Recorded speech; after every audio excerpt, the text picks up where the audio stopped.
Entre Tales e Anaximandro, a solução anaximeniana para o problema da arché, a escola de Mileto inaugurou, na Grécia arcaica, uma tradição especulativa preocupada em identificar o princípio arché de todas as coisas. Tales e Anaximandro, predecessores de Anaxímenes, ofereceram respostas distintas, a água e o apeiron respectivamente. Nessa sequência, Anaxímenes propõe uma terceira via, que combina as virtudes de ambas, sem seus custos. Escolhe um princípio determinado e empiricamente presente, o ar, que não obstante preserva a capacidade de gerar a multiplicidade do mundo por meio de processos internos de transformação. Assim, evita a fragilidade da água como princípio universal e a abstração excessiva do indeterminado, compondo uma síntese que privilegia a inteligibilidade concreta. A comparação com Tales evidencia o ganho explicativo. Se a água explica bem a fluidez e certos ciclos naturais, ela parece limitada para derivar do mesmo elemento, sem mediações,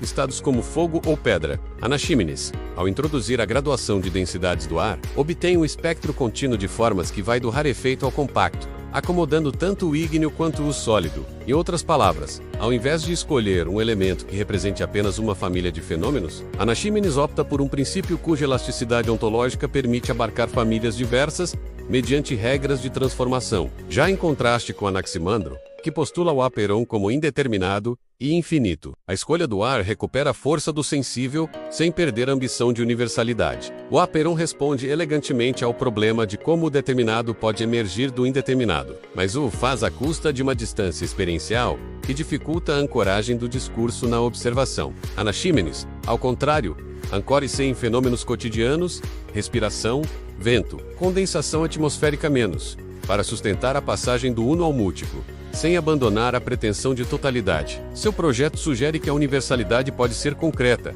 não apenas abstrata. Essa solução tem impactos metodológicos. Ao propor mecanismos físicos, rarefação e condensação menos como mediadores causais da diversidade, Anaxímenes desloca o foco da ontologia pura para uma física dos processos. O princípio deixa de ser um mero ponto de partida e se torna uma dinâmica reguladora. Tal mudança antecipa a ideia de que explicar não é apenas identificar do que as coisas são feitas, mas como elas se tornam o que são. Nessa passagem, a filosofia natural ganha um horizonte de operacionalidade, aproximando-se do que, muito mais tarde, chamaríamos de lei ou regularidade natural. É também notável a forma como Anaxímenes maneja a analogia corpo-cosmos. O ar que nos mantém vivos pela respiração é o mesmo que estrutura o mundo em escalas maiores.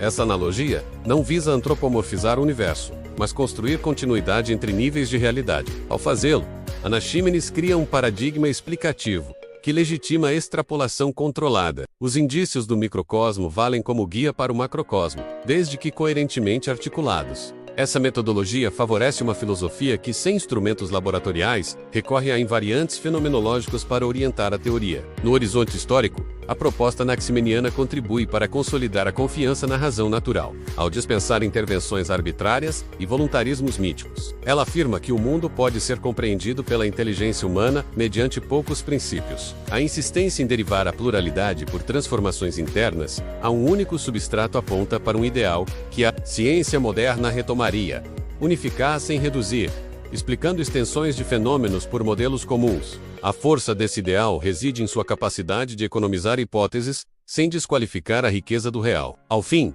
a originalidade de Anaxímenes reside menos na escolha do ar, tomada isoladamente, e mais na arquitetura conceitual que ela viabiliza. Um monismo processual no qual o princípio é simultaneamente substância e mecanismo, fundamento e transformação. Tal arquitetura, ao mesmo tempo simples e ambiciosa, simboliza um momento decisivo na filosofia nascente, o instante em que pensar o princípio torna-se pensar o processo, e em que a explicação substitui o mito pela busca de encadeamentos racionais com lastro na experiência.